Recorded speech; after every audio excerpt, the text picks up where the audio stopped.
Hi!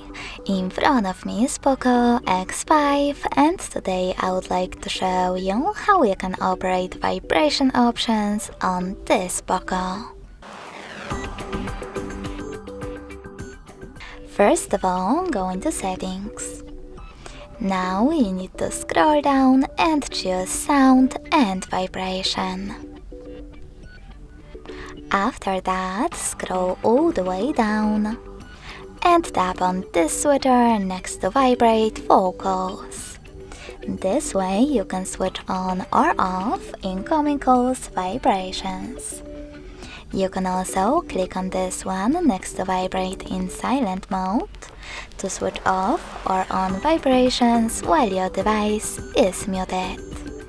Lastly, click on vibrate on tap and adjust intensity of touch vibrations by selecting one of those options, like medium, or switch them off completely by tapping on off at the top.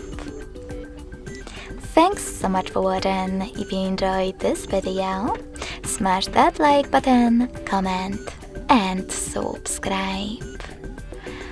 Bye!